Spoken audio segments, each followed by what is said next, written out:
გამარჯობა, ეთერშია სოლიდარობის სტუდია და გადაცემას გაუძღვები მე დავით ახვლედიანი.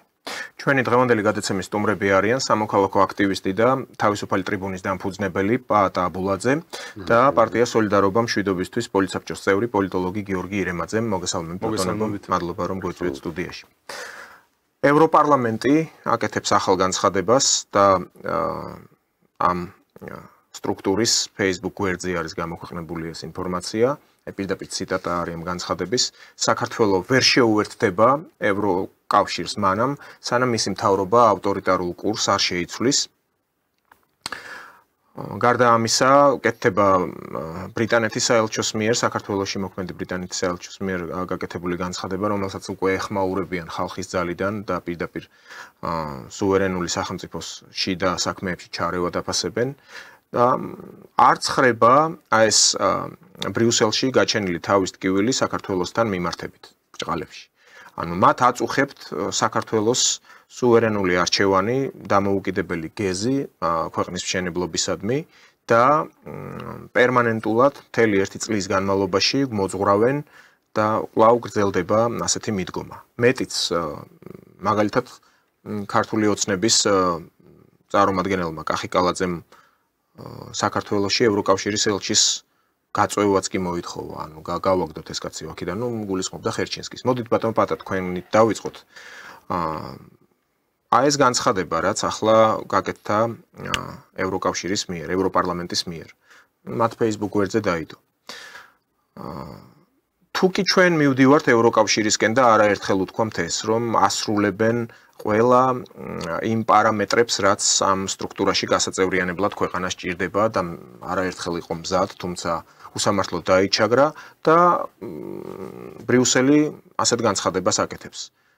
ბოლოს და ბოლოს საით მივდივართ, იქნება თუ არა ჩიხი, მით უფრო თუ გავითვალისწინებთ, რომ უკვე დაგვემუქრნენ უვიზო რეჟიმის გაუქმებასთან დაკავშირებით. კიდევ ერთხელ მოგესალმებით და დიდი მადლობა მოწვევისათვის. ის გამახსენეთ ბრიტანეთის საელჩომ გააკეთა ხო პირველ რიგში. ესე იგი არა ევროკავშირის წევრი ქვეყანა აკეთებს განცხადებას ევროკავშირზე. გასაგებია. მაგათთვის ყოველთვის იქნება ის ქვეყანა, ის მთავრობა ავტორიტარული, დიქტატორული, ტირანიული, რომელიც დაიცავს თავის სუვერენიტეტს და ცალფეხზე არ დადგება მაგათ წინაშე. ამას კაიხანია შეგუებულები ვართ ქართველები, მე მგონი და ისე და მაგათთვის მისაღები მთავრობა არის სირიის პრეზიდენტი, რომელიც რა ვიცი, შარშან იყო 10 მილიონი მაგის თავზე როგორ ტერორისტულად ISIS-ის რა თქმა უნდა შემდეგ ჯებხატ ალ-ნუსრას წევრი ზუსტად მაგის თქმა მინდოდა ესე იგი ის არის დემოკრატიული მთავრობა და ეხლა ჩვენი მთავრობა ახლა რა თქმა უნდა ტირანიული აბა არ არის მაგათთვის ძალიან სწორ პოზიციაზეა პირდაპირ როგორც არაძოს ისე მომწონს ახლა დღევანდელი მთავრობა რაც შეეხება ვიზა ლიბერალიზაციას რაც მალე გააუქმებენ და რაც მალე შეწყდება პატარა ჩვენი ახალგაზრდობის გარყונה გათახსირება მით უკეთესი ქართველებისთვის არავით არის პრობლემა საქართველოს მაგათ ვერ შეუქმნიან უკვე აი ესე იკბინებიან გველებივით იმიტომ რომ მაგათი მენტალობაა ეგეთი თვითონ რა უნდათ აი მიზეზი რა არის დავიჯერო სირიაზე მეტი დემოკრატია რა გვაქვს და მაგრამ ჩვენ არ უსრულებთ თავარ მოთხოვნას მაგალ რისთვისაც ეგენი ჩვენთან უნდათ რომ ჩვენთან იყვნენ დაზმაკაცებულები ომი და მორჩა რა თქმა უნდა მაგათთვის ხალხო უკრაინაში მესამე ტური მოიგონეს რომ მაგათი კანდიდატი არ გავიდა ხო გახსოვთ ესა აი მესამე ტური არაკონსტიტუციური არჩევნები ჩაატარეს არაკონსტიტუციური მაგრამ მოვიდა დემოკრატიული მთავრობა ზატო. რა თქმა უნდა ეს არის მაგათი ეს ესე ფუთავენ რა. ტირანი ავტორიტარული ძალიან კიდევ ერთხელ რაც მალე ჩამოშორდებიან მაგ სამყაროს. მაგ მამაძაღლ სამყაროს, რომელმაც გუშინ წუხელ საღამოთი ხაზაში ბავშვებით, ქალებით მივიდნენ წყლის მარაგისთვის და გააქარეს და ბრიტანული რაკეტები ესროლეს. აი, ეხლა რა თქმა უნდა ის დემოკრატიული რაკეტები იყო. ნუ ახლო აღმოსავლეთზეც ჩვენ მოგვიწევს. გავიდი, მაგრამ მე გელოცო მაგათვის დემოკრატია არის ისრაელი. მაგათვის დემოკრატია არის დაუშვათ სირიის პრეზიდენტი ახალი. რომელმაც ქრისტიანებს მუსლი გავლოდა ტარტულის და მიმის ბაზაზე 25,000 ქრისტიანი თავს აფარებს. მაგათვის დემოკრატია არის უკრაინის პრეზიდენტი. აი ვინც მაგათ წინაშე იტყვის რომ არა კაცო მე არ მინდა ჩემ ქვეყნის განადგურება არ მინდა შენი გულისთვის ეს კაცო ტირანი ყოფილა. ეს ხოლმე დიქტატორი ყოფილა და გადაუხია ჩვენ გზას კაცო. მაგრამ აქ მაინც კითხვები ჩდება, მე მოგახსენებთ რასთან დაკავშირებით, გიორგისთან გადავალ. ესე ბრიტანეთის საელჩოს ამ განცხადებაში, სოციალურ ქსელში გავცელდა, პირდაპირ არის ესეთი რამე ნათქვამი, რომ სამწუხაროდ ქართული ოცნება ჩამოშორდა ევროატლანტიკურ თანამშრომლობას და ასევე იქ მიმატებულია, თუმცა რუსეთის მხრიდან საფრთხე კვლავ არსებობს, მათ შორის კიბერსივრცეშიც, ამ კიბერსივრცესთან დაკავშირებით მოყავთ აბსოლუტურად აი საქართველოსთან არარელევანტური შედარებები საერთოდ სხვა ქვეყნებთან მიმართებით კიბერშეტევების ფაქტებია იქ მოყვანილი, მაგრამ აქ საინტერესო მომენტი რა გახლავთ. დღეს კრწანიში ვითარდება ეს Agile Spirit-ის ფარგლებში ნატოს წვრთნები და ვისთან თურქეთთან ერთად. და როგორ თუ ევროატლანტიკურ მიმართულებას ჩამოშორებულები ვართ და თანამშრომლობას როგორ ხდება ისე რომ აქ საქართველოში ნატოს წვრთნები იმართება კვლავ. კიდევ ერთხელ მოგესალმებით, მევესალმები პატივცემულ მაყურებელს. დიახ, მოგეხსენებათ, ეხლა დღეს დაიწყო ეს წვრთნები და გაგრძელდება 6 აგვისტომდე.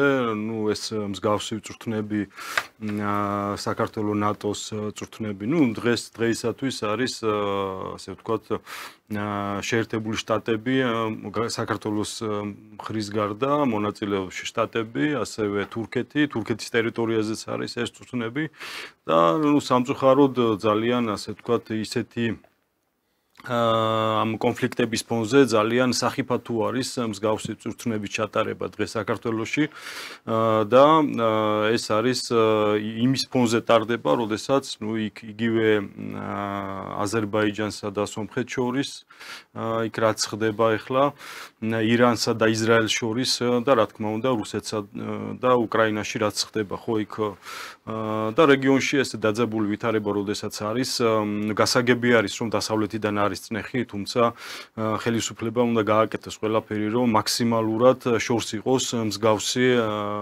სამხედრო წვრთნებისგან, რომელსაც თავისთავად დასავლეთი იყენებს იმისათვის, რომ კიდევ უფრო მეტი დაძაბულობა იყოს რეგიონში, ხო?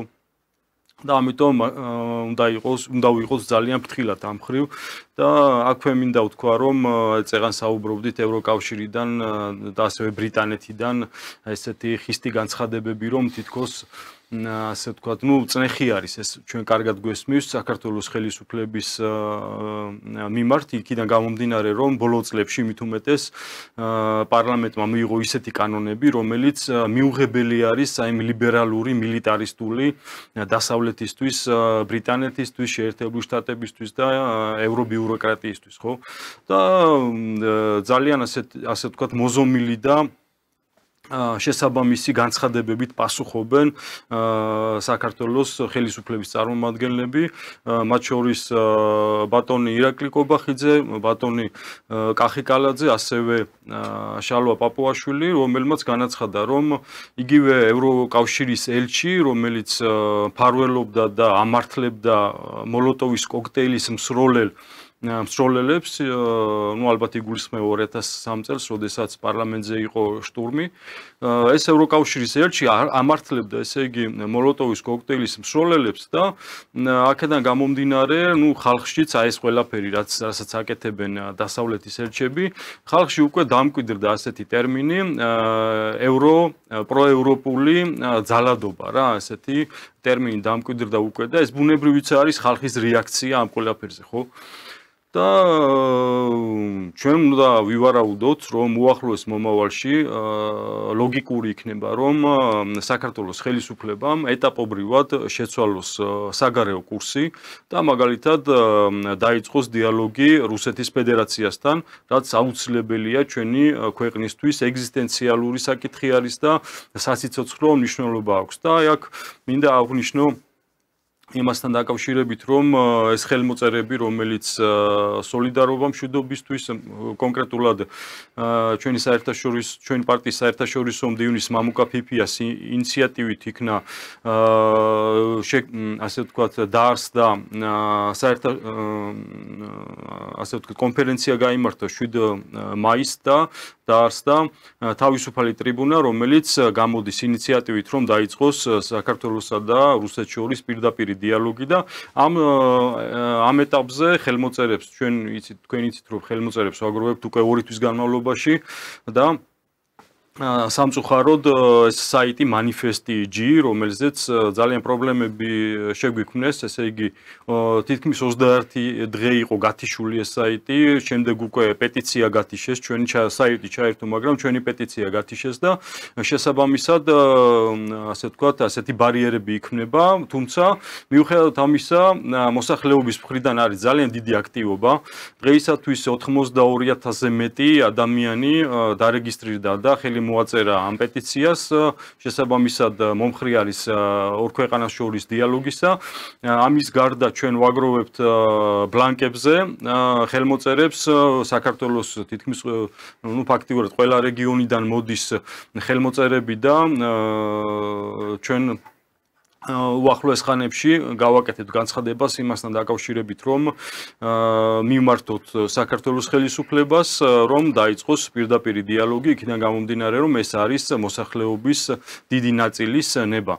ამასთან მე მინდა ვთქვა, რომ რამდენიმე დღის წინ 24 ივლისს, ანუ 242 წელი გავიდა, მას შემდეგ რაც დაიდო გეორგიევსკის ტრაქტატი, ერთის მხრივ საქართველოს ქართლ-კახეთის იმდროინდელი მეფის, დიდი მეფის ერეკლე მეურისა და მეორეს მხრივ რუსეთის იმპერიის იმპერატორის ეკატერინა მეორეს მხრივ და ეს გეორგიევსკის ტრაქტატი მოგეხსენებათ ახლა რატო და ასე ვთქვათ ისტორიული ექსკურსი რომ გავიაროთ ახალგაზრდებისთვის, ვინც მით უმეტეს ვინც არ იცის ეს საკითხი, რომ მე-18 საუკუნეში, ესე იგი ერთის მხრივ ირანი, მეორეს მხრივ ოსმალეთის იმპერია, ესე იგი მონაცვლეობით იპყრობდა საქართველოს ტერიტორიებს, დიდი გავლენა ჰქონდა საქართველოზე და მაშინ მოსახლეობა ასე ვთქვათ, დაღუპვის პირას იყო და მაშინ ესე იგი ერეკლე მეორეს ჰქონდა ერთადერთი გამოსავალი, რომ რუსეთთან დაემყარებინა სამოკავშირეო ურთიერთობა გეორგიევსკის ტრაქტატის სახით და მაშინ საქართველო გადარჩა, ხო და 1801 წელს უკვე შეუერთდა ასევე ქართველი მეფის გიორგი მე-12-ის ინიციატივით შეუერთდა რუსეთის იმპერიას და ასევე გადარჩა ჩვენი ერი, ხო, ქართველი ერი და აქვე მინდა აღვნიშნო, რომ მოსკოვში ჩვენი პარტიის საერთაშორისო მდივნის მონაწილეობით გაიმართა საერთაშორისო კონფერენცია გეორგიევსკის ტრაქტატთან დაკავშირებით. ესე იგი გეორგიევსკის ტრაქტატი წინაპრების ისტორიული არჩევანი, ასეთი სახელწოდებით, სადაც მამუკა ფიფიამ გააჟღერა ის ქართული ხალხის პოზიცია ფაქტიურად იმასთან დაკავშირებით, რომ უნდა გაფორმდეს ახალი გეორგიევსკი, ну პირობითად ესე შეგვიძლია დავარქვათ და წინ შარშან ზუსტად ამ დროს თელავში გავმართეთ ჩვენ კონფერენცია და იგივე ლოზუნგები იყო გაჟღერებული, რომ გეორგიევსკის ახალი ტრაქტატი უნდა გაფორმდეს და აქვე ვიტყვი, რომ ეს იგულისხმება ის, რომ ესე იგი უნდა გაფორმდეს ახალი ხელშეკრულება, არა ახლა შეიძლება იქ კომენტარებში დაწერეს, რომ ესე იგი ეს რა პროტექტორატს ნიშნავს, ეს არავითარ შემთხვევაში ეს ნიშნავს ახალი სამოკავშირეო ხელშეკრულება როგორც ორ სუვერენულ სახელმწიფოს შორის თანაბარი პირობებით, ხო, რომელიც გულისხმობს ხელშეკრულებას სამოკავშირეო სხვადასხვა ესე იგი პოლიტიკური, ეკონომიკური და რა თქმა უნდა უსაფრთხოების მხრივ. და ეს არის აუცილებელი, ზუსტად ამით ეს არის ლოგიკური მიმდინარეობა იმ პროცესისა, რაც უნდა მიგვიყვანოს ამ ხელმოწერებმა და პირდაპირ დიალოგის შემდეგ უკვე უნდა დაიწყოს ეს პროცესები.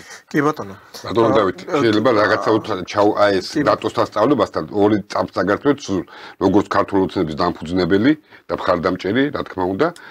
თუმცა ამ დროს უნდა აღვნიშნოთ, რომ საქართველოს ხელისუფლებამ გააუქმა ნატოს ცენტრი საქართველოში. მაგრამ წვრთნები ნატოს ეგიდის ეს 12 წელია ტარდება ბატონო დავით, არაფერი ისე ტრაგიკული არ არის, მაგრამ რა თქმა უნდა, ძალიან თუდი ფონს აქვს ჩვენ სამეზობლოში, ამაზე თანხმდებით. ნუ როგორმე გადავიტანთ, მაგას ახლა ესეთი ალბათ ეს იქნება ბოლო და გასაგებია ოპოზიციური პარტია და მაგრამ მე უნდა ხალხს ეს ინფორმაცია მივაწოდოთ, რომ დიდი ბოდიში გიხდით? არა, აქ ჩდება კითხვა, აი რაცაც გიორგი საუბრობდა, რომ საბოლოო მიზანი არის რუსეთთან სამეკავშირეო ხელშეკრულების დადება, თუნდაც ამ უსაფრთხოების კუთხით. და პარალელურად აქ მიმდინარეობს და ნუ აქტიური ფაზა არის. ხო წარმოიდგინეთ თურქულ დანაყოფებთან ერთად და საერთოდ აი ამ სწავლებების საბოლოო დასკვნითი ფაზა უნდა გაიმართოს ცენტრალურ თურქეთში, ადანაში. ადანაში. ხო, და აქ როგორ არის ეხლა ერთია რომ ბრიტანელები თავიანთ განცხადებაში აცხადებენ რომ საქართველოს ხელისუფლება უხვევს ამ ევროატლანტიკური ინტეგრაციის გზას. ამავე დროს ჩვენ ვხედავთ ქართული ოცნების ანუ საქართველოს ხელისუფლების მინისტრთა კაბინეტის წევრები აქტიურ მიმოსვლაში არიან სუფთა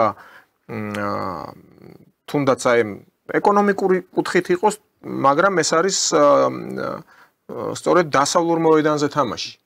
გნებავთ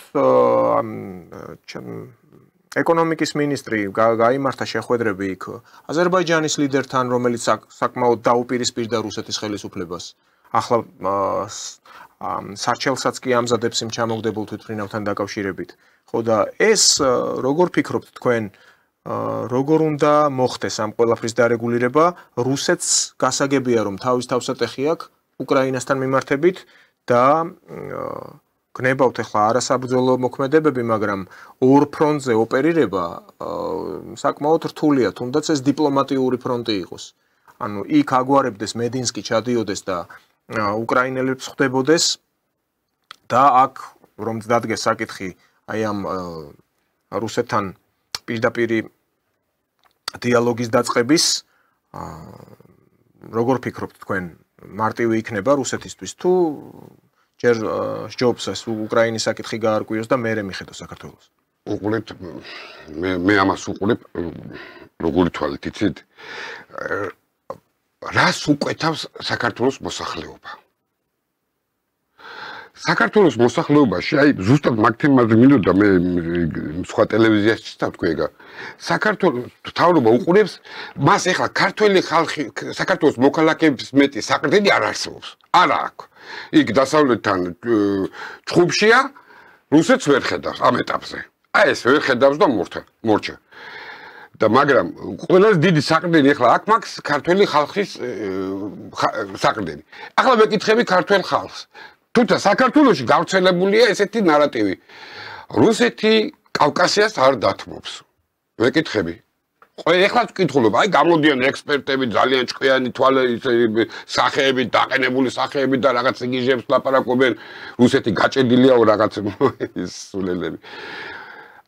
გამაგებინოს ვინმე შეიძლება რაში ჭირდება რუსეთს, ან სასონხეთი, ან აზერბაიჯანი, ან დანარჩენი საქართველო. რა სტრატეგიული აქვს? ამიტომ რა სტრატეგიული დანიშნულება აქვს? ან ზაგიზურის კორიდორს, ან აზერბაიჯანს, ან ფორტს, თელავს, რა ვიცი, ქუთაისს, თვით აჭარას, კაცო. აი, რა დანიშნულება 30 წელი გასულია. აბა რა არის? რატომ ვიცი რომ თვითონ ქართველი ხალხი თუ არ მოემზადა იმისთვის რომ ყველაფერი იცვლება, კაცო. აკი არ ჩვენს გარშემო ყველაფერი იცვლება.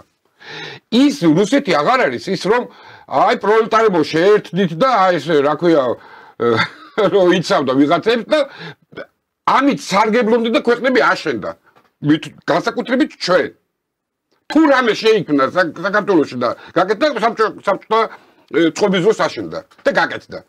ის დრო აღარ არის, შეიცვალა მეთქი, კაცო ის დრო. უყურებს ეკონომიკური თვალით ყველაფერს. სამხედრო თვალსაზრისით რაც უნდა ის უკვე აქვს 30 წელია უკვე აქვს და ულტრა თანამედროვე სამხედრო ბაზები აქვს დაშენებული. ეხლა აშენებს კიდე ოჩამჩირეში. ანუ იმის თქმა რომ აჭარაში აი რა ქვია რუსეთი არ დაუშვებს რაღაცა სიგიჟეებს იმის თურქეთისო კაცო რატო არ დაუშვებს? რავი სირიაში დაუშვა. ისე დაუშვა რომ თავის ორ ბაზას თმის ღერი არ ჩამოვარდნილა.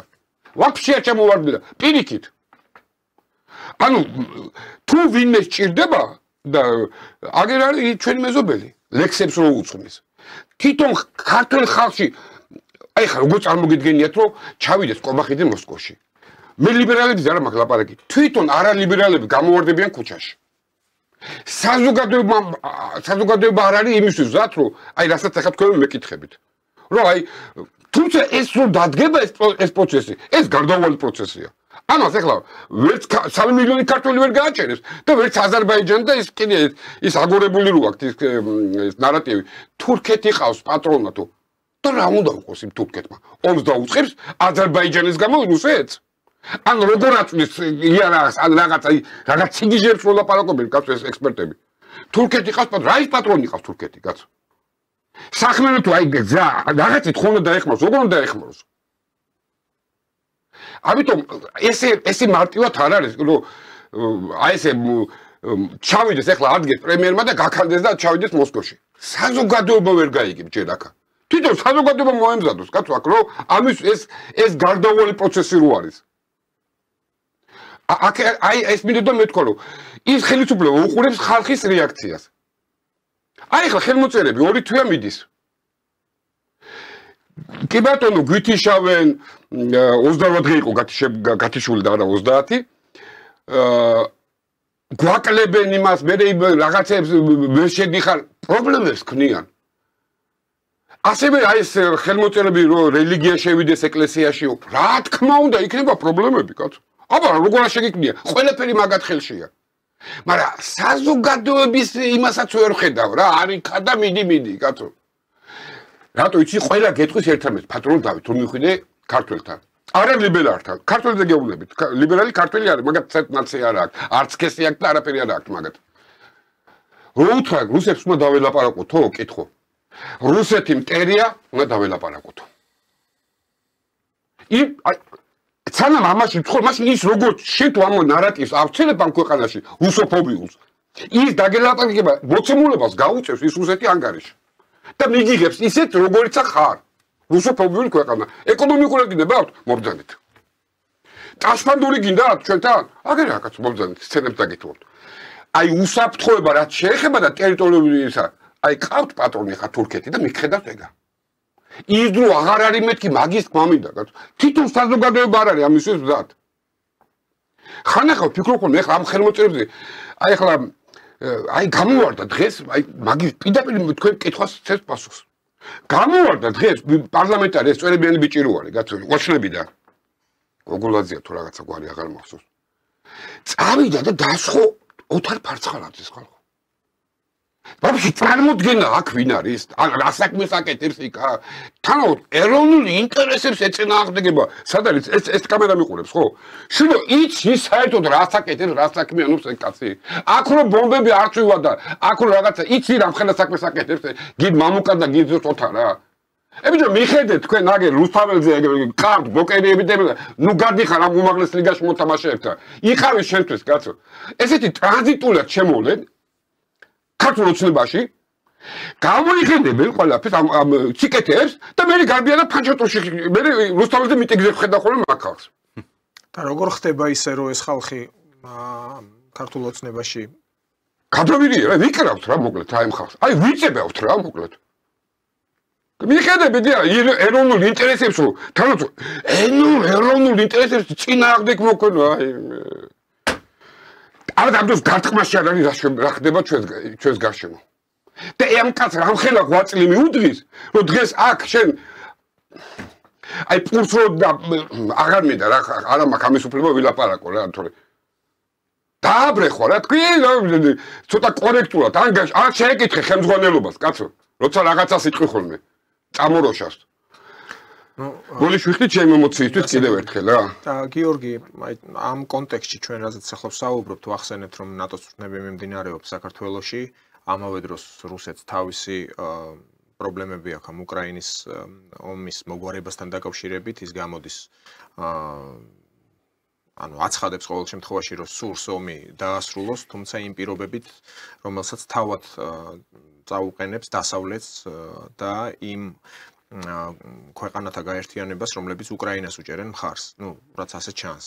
ჩვენ ვნახეთ მედინსკის პრესკონფერენციაზე, როგორ ჩაუტარა ისტორიულ ესკურსში მარკ რიუტეს, ნატოს გენერალურ მდივანს, პატარა მასტერკლასი, რომელიც ეხებოდა ჩენკაიშის და მაო ძედუნის არაერთხელ შეხვედრას. ეს პარალელი მოიყვანა იმიტომ, რომ ზელენსკი ითხოვს ინტენსიურად, ძალიან ხშირად პუტინთან პირისპირ შეხვედრას.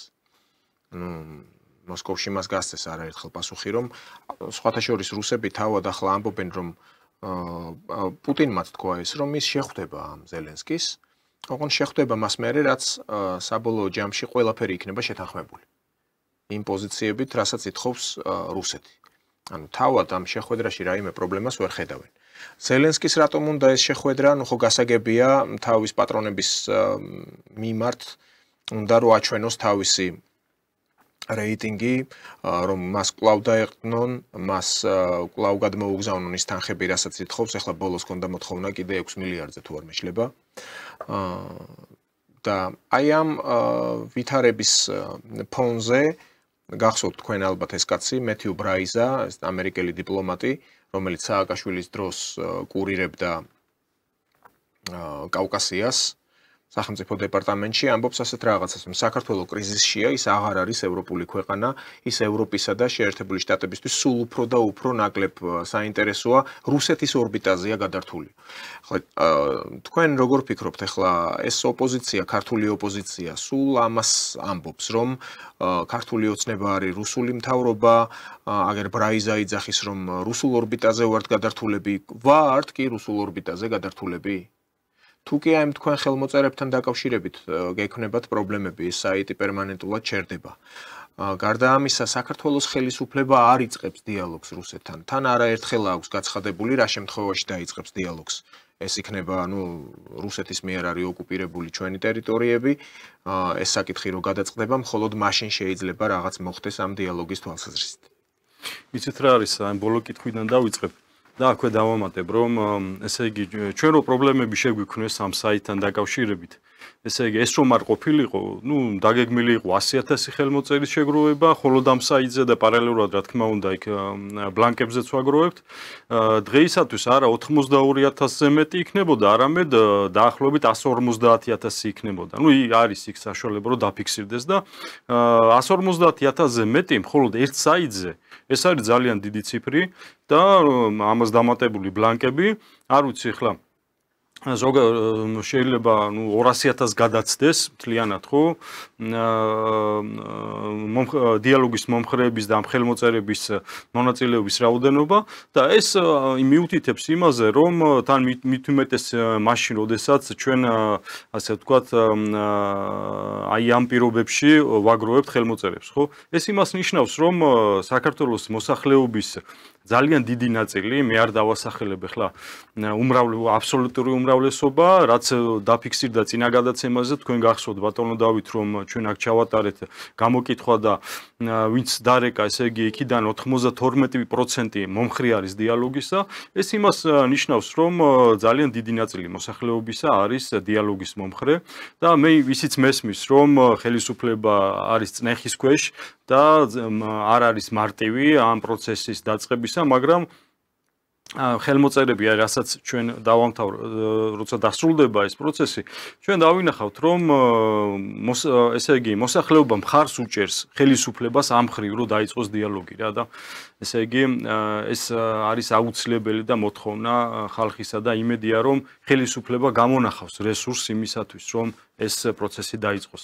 რაც შეეხება სხვა საკითხებს, ესე იგი რაც ხდება ახლა ზესახელმწიფოებს შორის, მოდი აქედან დავიწყოთ რუსეთსა, შეერთებულ შტატებსა, ჩინეთსა და იქ ევრობიუროკრატიაც რომ მივათვალოთ. ესე იგი ძალიან რთული პროცესი არის გეოპოლიტიკური თვალსაზრისით მიმდინარეობს არსებული ეკონომიკური და პოლიტიკური სისტემის გადაფორმატირების პროცესი. თქვენ პრობლემები ახსენეთ და მე მინდა ამერიკაში არსებული პრობლემებს გადავხედოთ. ესე იგი შეერთებული შტატების დღეისათვის საგარეო სახელმწიფო საგარეო ვალი არის 35 ტრილიონი დოლარი. ეს არის დაახლოებით 110% მუშპ-ს 110%-ზე მეტი არის, რაც ძალიან პრობლემატური არის და დეფოლტთან ახლოვებს შეერთებულ შტატებს. მით უმეტეს, ესე იგი წელიწადში მხოლოდ პროცენტის დასაფარად 1.2 ტრილიონი ჭირდება, რომ დამატებით ვალი აიღოს ამერიკამ რომ გაისტუმროს ეს პროცენტი მაინც გაისტუმროს ეს საგარეო ვალის. ამავე დროს ესე იგი ერთი თვის წინ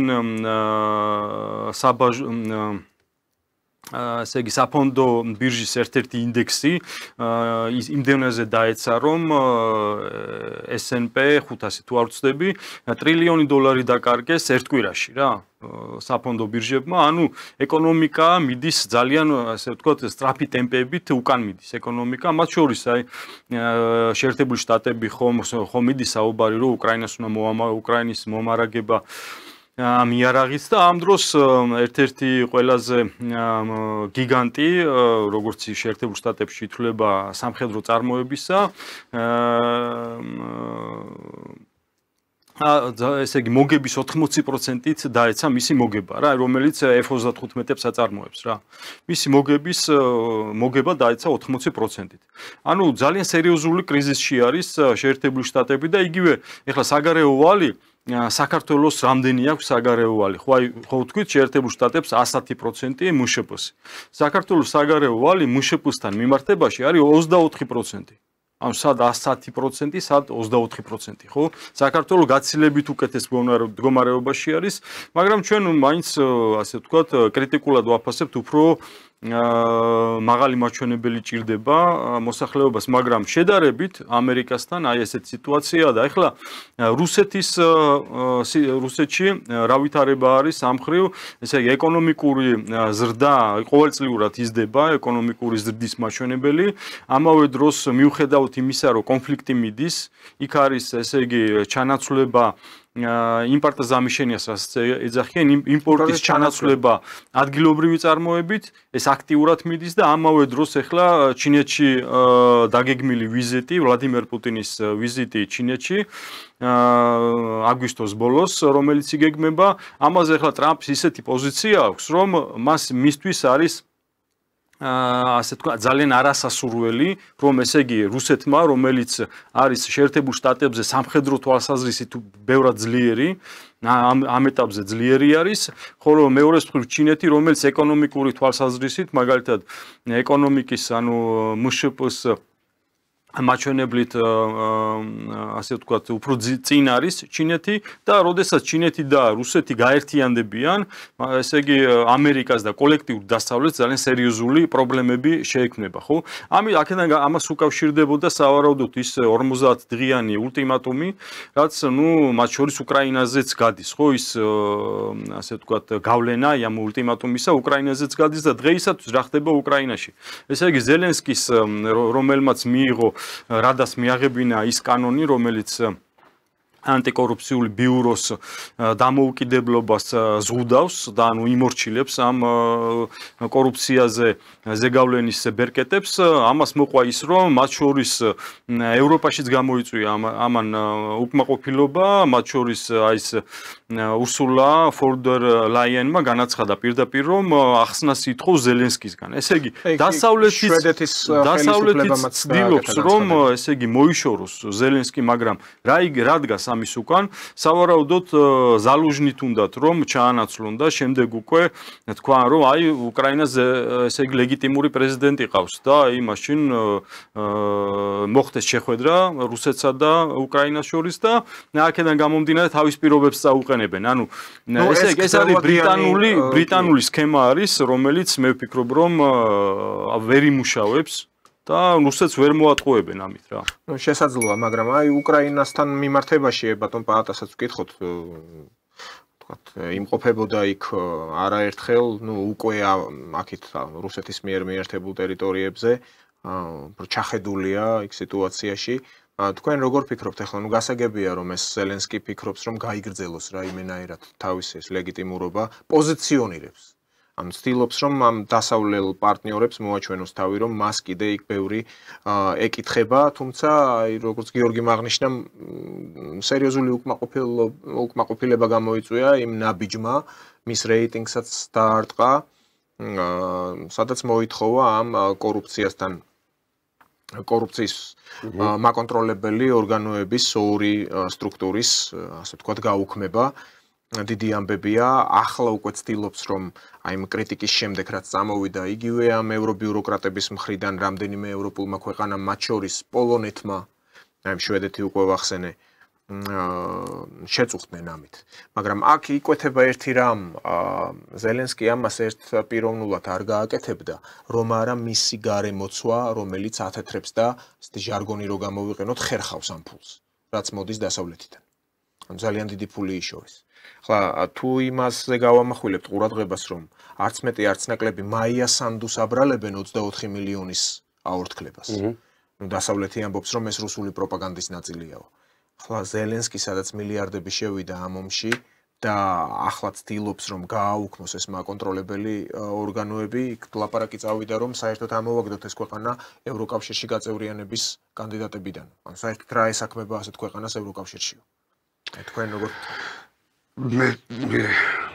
მე ვამვითარებდი ორ ვერსიას. პირველი ჩემი ესე დროი არ წავართვა. პირველი რომ ევროპამ ანახა ტრამპს რომ აქ ჩვენა ვართ ხაზეინები, გვინდა მეიდანს მოვაწყობთ.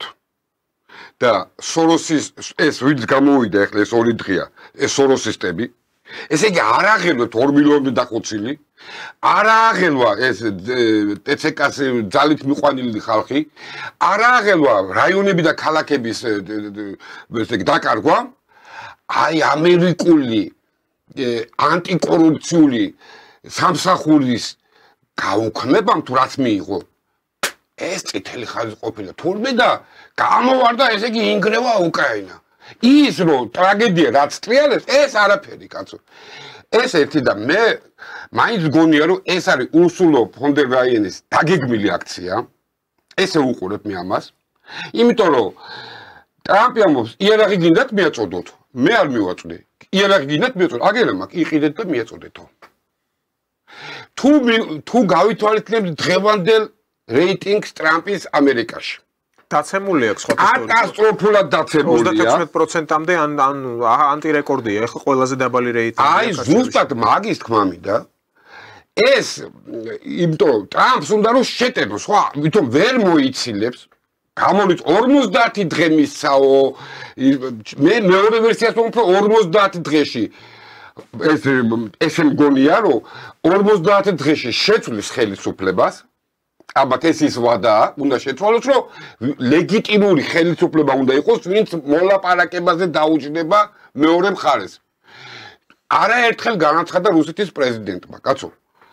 აღარ ერთი და იგივე ჭაობში აღარ შევალო. როგორც მინსკის ის გამიჩალიჩეთ, ისე აღარ გავიჩალიჩებ ჩემ თავზეო. მე აქ ხელი მოვაწერო ამ არალეგიტიმურთანო. ხვალ ვიღაცა მოვიდეს ლეგიტიმური და თქვას რომ ისი რა ეს რა არის. ამას ვადა მოიწია 2024-ში, შეიძლება მისცადეთ ხელს. აი ორი ვერსია. ანუ ოპერაცია ზელენსკის მოშორება, მაგრამ მანდაც არა მაქვს პრობლემა. თუ ხალხის გამკვლევებია, კაცო, იქ რო გამოდია, თანაც დაუკვირდით რა. აბა მაგ ხალხმა ერთი ლოზუნგი აწიონ, ნუ მიხართ ჩვენი შვილები ძალით ომში. ერთი განახეთ რა დღეში ჩააგდებს ეს ბენდერები. სულ სისხლში აბანავებენ. აბა გამედო თქვენ ერთი რომ აი შეწყდეს ომი. თქვენ ერთი ლოზუნგი დაიჭიროს, რომ არ გვინდა ომი, ეგეც არ არსებობს.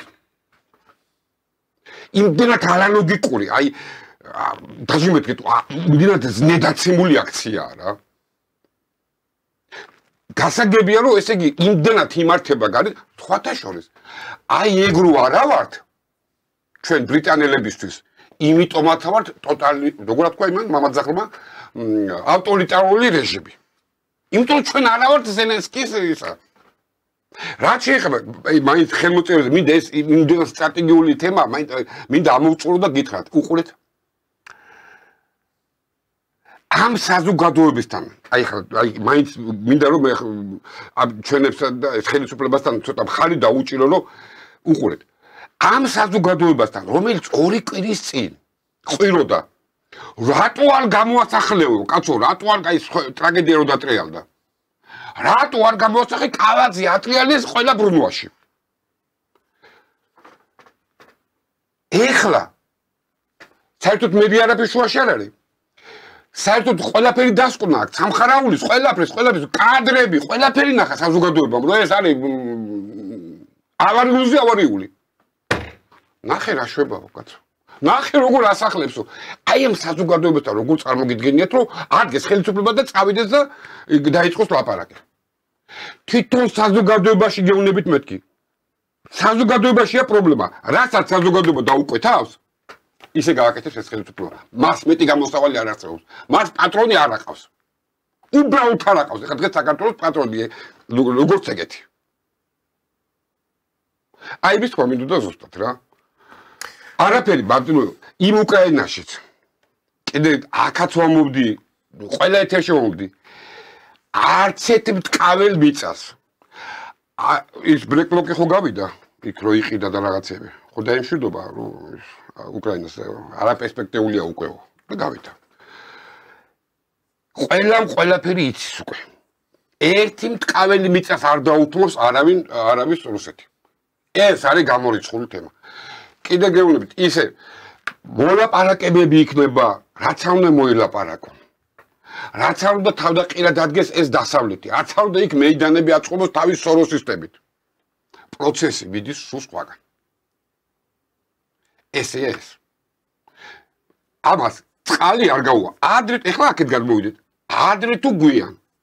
და მალე იქნება ეს პროცესიც. ყველა შემთხვევაში სიტუაცია მოიტანს ისეთ მდგომარეობას, რომ ეს ხელისუფლება ადგება და ჩავა და დაიწყებს საუბარს.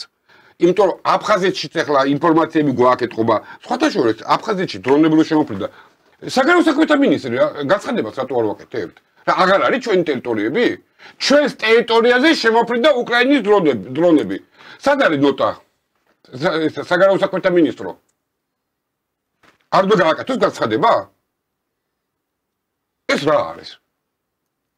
ლოგიკის თანახმად კი უნდა გააკეთოს. თუ კი იმაზე ბატონო დავით, თუ კი იმაზე ვაკეთებთ, დრონების შემოფრენა რამდენად გადასამოწმებელია ეს ინფორმაცია ახლა იქ სოჩში და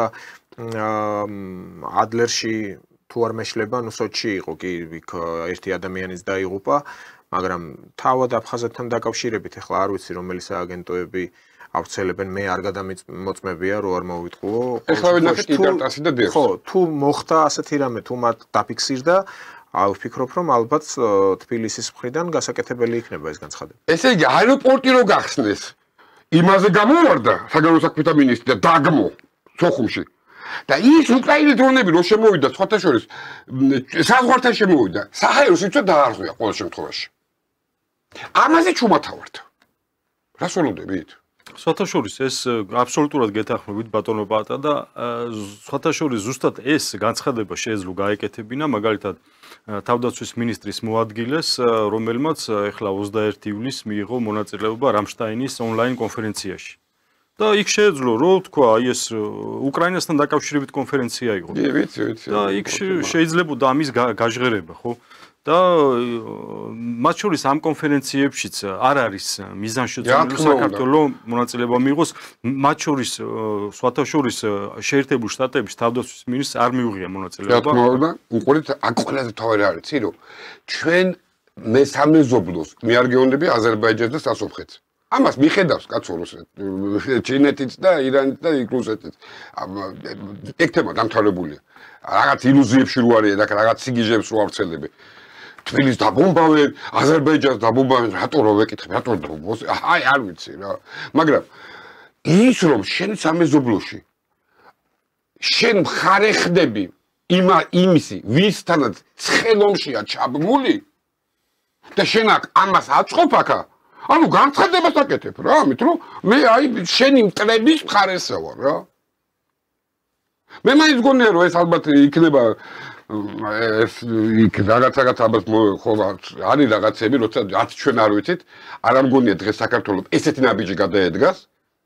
მე იმიტომ ვუგსაუბრ და მე ესე მყარად, იმიტომ ზუსტი ინფორმაცია არ მაქვს, მაგრამ არც ესე არ ამგონია რომ აი ესე ადგეს და არ გაითვალისწინოს მოცემულობა გარეთ სიტუაციის და ესე გაეკეთებინა. ალბათ იქ არის ჩვენს გარეშე უმაღლეს ლიგაში მოთამაშეები, იქ შეთანხმდი რაც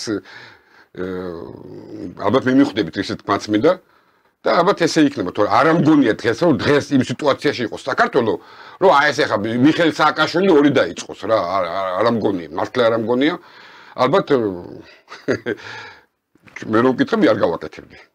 ეს უმაღლეს ლიგას რომელსაც თქვენ გულისხმობთ იმათ საკმაოდ მეტი პრობლემა აქვთ აი გიორგისთან გადავალ ისევ ну აქ იგულისხმება ალბათ ეს სახელმწიფოები რომლებიც ცდილობენ შეინარჩუნონ და გააძლიერონ ალბათ თავიანთი გავლენა ახლო აღმოსავლეთში მაინც უნდა შევეხოთ ამ თემას არ გვაქვს ჩვენ ბევრი დრო დარჩენილი 10 წუთზე ცოტა მეტი თუმცა აი საფრანგეთი სექტემბერში უკვე აპირებს პალესტინის სახელმწიფოს აღიარებას ეს საკმაოდ სერიოზული განაცხადია აქ სხვადასხვა გვარად შეიძლება ამის შეფასება რომ მაკრონი გლობალისტი ლიბერალია რომელიც შეიძლება გადაირჩიონ მაგრამ თავისი ისევ და ისევ საფრანგეთის ინტერესებიდან გამომდინარე რომ არ დაუხაროს თავის შტატებს ან დიდ ბრიტანეთს ამიტომ დგამს ამ ნაბიჯს რომ აღიაროს პალესტინა ებრაელებში ანუ ისრაელის ხელისუფლებაში ამან გამოიწვია საკმაოდ მწვავე გაღიზიანება მაკრონის ამ განცხადებამ რომელიც გაუგზავნა მაჰმუდ-აბას პალესტინის ავტონომიის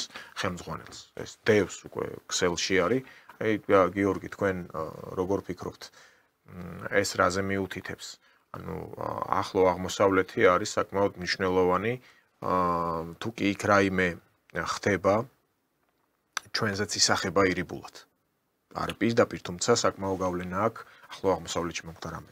დიახ, რასაკვირველია, მე ვფიქრობ, რომ ეს ყველაფერი აი ეს პროცესი ერთი ცენტრიდან იმართება, რაც წეგამ თქვი, რომ ესე იგი მსოფლიოში მიდის პროცესი, რომელიც გულისხმობს პოლიტიკურ და ეკონომიკურ სისტემის გადაფორმატირებას და ამ დროს ესე იგი ვიღაცა იგებს, ვიღაცა აგებს, ხო, ბუნებრივია. და ისინი აგებენ ვისაც აწყობს არსებული სისტემა, ხო? იმიტომ რომ ეს როდესაც მოხდება გადაფორმატირება, ისინი აღმოჩნდებიან ასე ვთქვათ ძალიან რთულ სიტუაციაში, იქიდან გამომდინარე რომ მაგალითად დოლარის სისტემიდან სარგებლობდნენ, ხო? და აქვე მინდა აღვნიშნო რომ რამდენიმე დღის წინ შეერთებული შტატების კონგრესმა მიიღო კანონი კრიპტოვალუტაზე, რაზეც ტრამპს ხელი მოაწერა, რომელიც გულისხმობს, ესე იგი, შეერთებულ შტატებში ციფრული ვალუტის გააქტიურებას. ეს მსოფლიო ისტორიაში პირველად მოხდა, ხო? და ნუ როგორც იძახიან ის ამით ცდილობს რომ ფედერალური სარეზერვო სისტემაზე მიიტანოს დარტყმა რომელიც არ ემორჩილება სახელმწიფოს. ნუ ეს მათი საქმე არის, რამდენად მოგებიანია ციფრული ვალუტაც ეს მათი ასე ვთქვათ ამაში არ შევარ განსჯაში და ვისთვის სახიფათოა, ვისთვის ასე ვთქვათ მოგებიანია ამაზე არ ვისაუბრებ დღეს. გავაგზავნოთ იმ კითხვით, რაც თქვენ დასვით, რომ ესე იგი ახლო აღმოსავლეთში რაც მიდის დღეს, ხო, უკავშირდება 1947 წელს, როდესაც ბრიტანეთმა იქ როდესაც დაარსდა, ანუ ისრაელის სახელმწიფო შეიქმნა, მაშინ ესე იგი ერთის მხრივ, როგორც ვრცელდება ინფორმაცია, ერთის მხრივ პალესტინელებს უთხრა, რომ ეს თქვენი მიწა არის, როცა მიდიოდა უკვე ბრიტანეთი, როგორც ერთა ლიგის წევრი და პასუხისმგებელი იმ ტერიტორიაზე როდესაც ტოვებდა, მან ორივე მხარეს უთხრა, როგორც პალესტინელებს, რომ ეს თქვენი მიწა არისო, ასევე ისრაელს, ებრაელებს უთხრა, რომ ეს თქვენი მიწა არისო. და როგორც კი წავიდა ბრიტანეთი, დაიწყო იქ კონფლიქტი და დღესაც მიდის და მათ შორის მაკრონიც ხო, მაკრონი მოგეხსენებათ როჩილდების ბანკში მუშაობდა, ანუ დაკავშირებული იყო ბრიტანეთთან და ერთის მხრივ მაკრონის ხელით აკეზებს პალესტინელებს და მეორეს მხრივ პირდაპირ ბრიტანეთის პირველი პირები აკეზებენ ნათანიაჰუს, ხო, რომ მოხდეს კონფლიქტი. იგივე სიტუაცია არის ირანთან მიმართებაში. იგივე სიტუაცია არის და იქ არ გამოვიდა ჯერჯერობით, არ გამოზდით კონფლიქტის დაწყება. ესე იგი, რატო უნდა რომ დაიწყოს კონფლიქტი ახლო აღმოსავლეთში და ზოგადად მსოფლიოს სხვადასხვა წერტილებში ბრიტანეთს, ხო, იმიტომ რომ აი ამ ესე იგი ახალი სისტემის გააქტიურების შემდეგ, ახალი ეკონომიკური სისტემის გააქტიურების შემდეგ ბრიტანეთი როგორც ბენეფიციარი და მონგების მიმღები აი ამ საბანკო სისტემიდან ის რჩება აბსოლუტურად ჰაერში, ასე ვთქვათ, და ვეღარ მიიღებს იმ დივიდენდებს, რასაც ღებულობს დღეისათვის იგივე დოლარის სისტემიდან. აქედან გამომდინარე, ისინი ცდილობენ რომ მოახდინონ რაც შეიძლება მეტი კონფლიქტები, რომ მღრუე წყალში თევზი დაიჭირონ, ასე ვთქვათ, სახალხო ანდაზა არის და არ გამოვიდათ ახლო აღმოსავლეთში, ჯერჯერობით არ გამოზდით ყოველ შემთხვევაში და ცდილობენ ახლა კავკასიაში მოახდინონ კონფლიქტი, ხო? ეხლა ზანგეზურის კორიდორთან დაკავშირებით იგივე შეერთებული შტატების პოზიცია როგორ გამოვლინდა, ხო? თურქეთში შეერთებული შტატების ელჩი, აღარ მახსოვს სახელი, ტომ ბარაკა მე მგონი, მან განაცხადა, რომ ვთავაზობთო აზერბაიჯანსაც და სომხეთსაც, რომ 100 წლით მოვახდინოთ არენდა აი ამ ზანგეზურის კორიდორისაო, რომ აი ჩვენ მართავთო და აქედან გამომდინარე კონფლიქტიც ამოწურული იქნებაო რა. ესე იგი, აი ეს პირდაპირ ჩანს ანგლოსაქსების ინტერესი აი ამ კონფლიქტში, ხო? ზანგეზურის კორიდორში დაინტერესებული არის ზუსტად აი ეს ბრიტანეთი, შეერთებული შტატები და ასე შემდეგ, რომლებიც ცდილობენ, რომ რუსეთისა და ირანის, რუსეთისა და ჩინეთის, ანუ ჩრდილო-სამხრეთის კორიდორი, აი ეს პროექტი ლოჯისტიკური აზრს ხშირად გვისაუბრია, ეს გადაკეტონ, იქიდან გამომდინარე, რომ ზანგეზურის კორიდორს გააკონტროლებენ, ხო? და მათ შორის ჩინეთის ინტერესიც არ არის აი ეს ზანგეზურის კორიდორი და ეს გამოჩნდა იქიდან, რომ ჩინეთის ელჩმა საქართველოში განაცხადა, რომ ჩვენ არა ვართ ამით დაინტერესებული, ჩვენ ვართ დაინტერესებული, რომ განვითარდეს ესე იგი შუა დერეფანი, რომელიც გადის საქართველოზე. ანუ ესე იგი წარმოიდგინეთ, აი ეს რაც ხდება ზანგეზურის კორიდორთან დაკავშირებით, არ არის ეწინააღმდეგება რუსეთის ინტერესს, ჩინეთის ინტერესს, ირანის ინტერესს და მეორე მხარე არის ესე იგი თურქეთი, აზერბაიჯანი ძალიან სამწუხარო არის, რომ აზერბაიჯანზე მოახდინეს მათ შორის ბრიტანელებმა ამხელა წნეხი, რომ რუსეთის წინააღმდეგ გამოდიან ასეთი პოლიტიკით და ეს მათვე ავნებს ხო ამას და იგივე ირანის წინააღმდეგ გამოდიან, იმიტომ რომ ირანმა არაერთხელ გააფრთხილა აზერბაიჯანი, რომ ზანგეზურის კორიდორი არ უნდა, ასე ვთქვათ, არ უნდა ჩაიხსნას იგივე სომხეთი რა ამ ზანგეზურის კორიდორიდან და შესაბამისად ეხლა ხდება დაპირისპირება ზესახელმწიფოების აი აქ ჩვენთან კავკასიაში, ხო?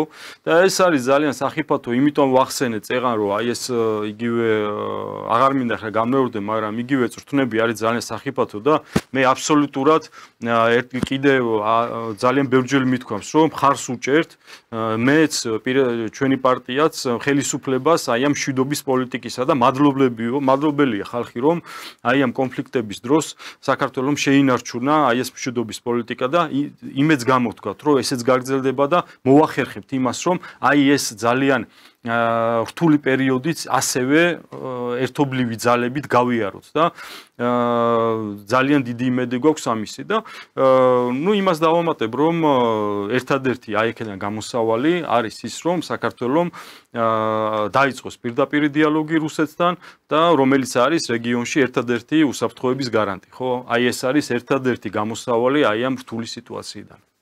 კი ბატონო და ამ დიალოგის თემა რო გავნაგზოთ რუსეთთან დიალოგის დაწყების. ბატონო პატა, თქვენ როგორ ფიქრობთ, რა მოთხოვნები ექნება რუსეთს, თუ კი ასეთი დიალოგი მართლაც დაიწყო, გარდა იმისა, რომ აქ კავკასიაში ნამდვილად არ უნდა ნატოს გააქტიურება და საერთოდ ნატოზე ლაპარაკი აღარც არის. დავით ბატონო, ძალიან მაგარი კითხვაა და ჩვენ რა გვინდა? ჩვენ რას ვეუბნებით? რითი მივდივართ იქ? იმით მივდივართ, რომ აფხაზეთით და სამოჩაბლოს ხო მეტი პრობლემა, აი მეტი მათთან პრობლემა ჩვენ არაფერი არ აქვს. მაშინ ის გეკითხება. გამიხედეშვილი ვაკეთო. რა ენაზე ელაპარაკები აფხაზებს? ინგლისურად არიციან. იცის აფხაზური და რუსული. შენ რომ მიდიხარ თუ მათთან მოლაპარაკება გიდ ეს ხო არ არის, აბა ეხლა აფხაზებმა შეიკრიბეთ და დაუჯექეთ ეხლა, სო დამთავრდა თქვენ დამოუკიდებლობა, ეს არ ხდება, კაცო. ბიჭო, რუსული სკოლა აკრძალე. რუსული გადაცემები აკრძალე. ბიჭო, ის აფხაზი გიყურებს და ეს არ არის ჩემიანი გეუნება, კაცო. სანამ იქ მიდიხართ. ბიჭო, რითი მიდიხართ? სამეთყოლ, აი, სოხუმშიც რო ჩახვიდე, აი, ჩახვიდე სოხუმში. სიგარეტის ყიდვაც რო გინდოდეს. მომავალთაობას გეუბნები. რა უნდა უთხრა? ხო, ანუ მენტალურად დაშორი შენ თვითონ ჯერ კაცო პრობლემას. რაც გაგინდა იმუსისგან, რასეუნები. ის ამას აღარ გააკეთებს, რომ აბა ეხლა თქვენ ახლა სასწრაფოდ ეხლა მაგიდასთან, თქვენ დამოუკიდებლობა უკვე აბა დამთავრდა ბიჭებო, ჩვენ უკვე აბა დავილაპარაკეთ. არა კაცო, იმ აფხაზის უკან დგას ჩეჩენი, თელი კავკასია დგას, კაცო. თელი სასწორზე უდგას იმას ის კატეგორია ხალხი, რომელიც დღეს დონბასში იხოცებიან, კაცო. და რასე რა ვეხლა, ნუ მოიტყუებთ რა თავს, კაცო. ჯერ ჩვენ რა გვინდა ისა ვთქვათ. რითი მივდივართ და რას ველაპარაკებით, ესა ვთქვათ. რას ვაკეთებთ იმისთვის, რომ აფხაზმა ნახოს თუნდაც აი ეგ რომ თქვენ ახლა დაუშვათ რუსული გადაცემები, ის დაგიბაროთ კახა. აბა ერთი მანდ რა რეგულარი. ხო, აბა ეგრევე. ანუ ჯერ ჩვენ გავერკვეთ კაცო ქართველები რა გვინდა. აქ ნატოს სწავლებებს რომ მითხებ. და რა ვიცი, რომ მიდიხარ, ითი მიდიხარ. იმას რაც უნდა უკვე აქვს მეთქი კაცო. შენ აქ უკვე ყველანაირად სამივე კომპონენტს აკონტროლებს. ჰაერს, ზღვას, ხმელეთს. შენ აგაკ მისასვლელი იმათ კი არა კაცო. იმათ აქვს მეთქი, გეუბნები 30 წელი აქვს. პირიქით. აქეთ გვეხმარება კიდე ეკონომიკურად მოვიტყუებთ თავს რა. კი, რა თქმა უნდა. აქ რო სიტუაცია და მეიდანს არ აწყობენ, ამაშიც მოვიტყუებთ თავს რა. აი ხანის მოწყობილი იქნებოდა ჩემს სახელად 26 კილომეტრში რუსის ჯანი რო არ იდგეს რა. არაერთი განცხადება გააკეთა საგარეო საქმეთა მინისტრმა ყველაზე რთულ სიტუაციაში ჩვენთან. ჩვენ აღარ დაუშვებთო ამ ფერად რევოლუციას ჩვენ სამეზობლოშიო. ეს ჩვენ გასაგონად კი არა თქვა. იქ ოკეანის გაღმელებს უთხრა. ყველა შენს იმას მოკავშირეს, რომელიც რუსოფობიული ქვეყანად უნდა გადამიქციო, აწი აღარ გადავაქცეო. გაგილახავ და მორჩა, კაცო. კი არ მალავენ ის ხალხი. რამაც მოუტანა საქართველოს მეტი სიმშვიდე, სუვერენიტეტი და ასე შემდეგ, კაცო. დაიწყეს ახლა, უყურეთ. აი განათითქოს არაფერიაო რა, გუშინ კადრები რო იყო. ეხლა ჩვეულებრივ ადამიანმა რო უყუროს იქ თბილისში, კაცი გამოდის, საწავიყვანო შვილები, მაიკას იხევს. ბიჭო უყურე, ეხლა ვინც არის იცის იტყვის რომ ბიჭო რა შვებიან ეს რა შვება დაღუპეს კაცო, ოჯახებს ანგრევენო. ბატონო დავით. ჩემს სახს უცვლი მაგის სახს გურიაში რო აქვს, მეტი რა უთხრა. 4700 რაღაცა კვადრატული თვითონ რამხელა სახლია. 5 მანქანა, 1 სკუტერი. და ტიპი თან ნახე, აი მან სხვა რამე დავიჭირე რა. რომერ გამოიყვანეს პოლიცია წყობიდან. ტრიალდება და პირდაპირ პოლიცია ასე ხო დგას. თქვენი დედაცო, თქვენი ისა მხარდაჭერების დედაცო პირდაპირ ეგინებს. ანუ ის იმ და ამას იცი, უყურე ყველა თავრეთე, ამას ყავს თავის არასამთავრობო ორგანიზაცია. ამათ აქვს თავისი სოციალური ქსელები, ჩატები, კაცო. ისეთი მობილიზებულები არიან. შეიძლება იქ რო ხალხი იყო, ყველა იქ კი არ ცხოვრობდეს. დაუშვათ ზოგი აფრიკაში მაცხოვრებელი, მაგრამ ერთმანეთი შემოჭრილები ვარიან, ერთმანეთის ის აქვს, კავშირები აქვს. მობილიზდებიან ხოლმე და ოპა, იქ არიან. სცენები, ტირილი, ქალი დავარდნა, გული წამივიდა, არაფერი მსგავსი კაცო. ანუ იმ უკვე მანდაც უკვე სხვა რამეს ხედავ რა. არა მგონია მაინც ეს შიდა პრობლემა. ეს მაინც მგონია გარედან არის რა არის რომ თბილისში აი ესაც ხო ლიბერალები არ არიან კაცო. ესაც საწყალი ხალხია შემოჭრილი. 9 ადამიანის გარდა ვიცი იყო. ახლა სანამ აქ მოვიდოდი, კახასთან, სამხარაძესთან გავიარე, დაულეკე, ვესაუბრე, ეს სამხარაძეის ნაცემა რო აუგორეს რაღაცეები. ხო და იმან მელაპარაკა პატრონო. მოდიო, თუ გინდა წაიღეო ეთერშიო, აგერ რა მაქვს ოქმებიო კაცო. მეოთხარი არ მინდა კაცო მე მისვობს ხალხი, ჩემი სიტყვა საკმარისია მეთქი. გაგატანო, დაგსევს ყველას ნასაუბრები მაქვს. საქართველოში რეგისტრირებული არ არიან ხალხო. დენის უსპიტალ მართლა გეუნებით რა. არ ვარ მე ეს კაცი რომ ეხლა ვიღაცას გადავეფარო და რაღაცა. თუ კი და ნახეთ ჩემი გადაცემები ხოლმე როცა მიღებ მონაწილეობას. ამაშიც კი პრობლემას ხედავ უყურე არების. ის ვერ გამოუვიდათ, ეს ვერ გამოუვიდათ. ახლა წინასაარჩევნოდ ახლა ეს შემოაგდეს აი ეს რაღაცეები. არა და მერის ბალანსი საერთოდ არ არის. უყურე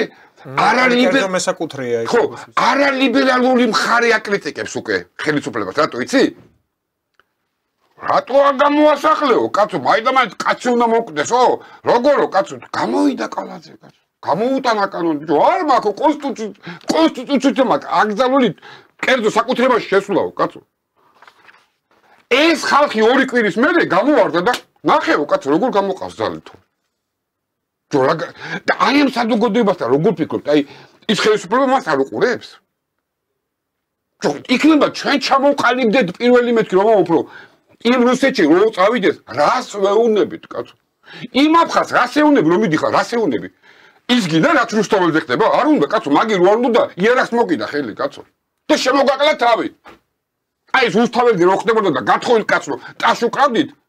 ბიჭო, არ უნდა იმ აფხაზს ეგა. ჯერ ჩვენ გავიგოთ რა გვინდა მეთქი ამას ვეუბნებით კაცო. ჩვენ საეთერო დროც უკვე ამასობაში ამოიწურა.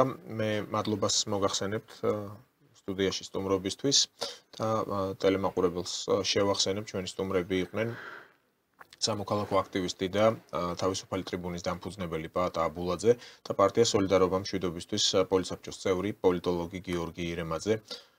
შევხვდებით უკვე მომდევნო კვირას, შაბათს 16 საათზე. მადლობა ყურადღებისთვის. ნახვამდის.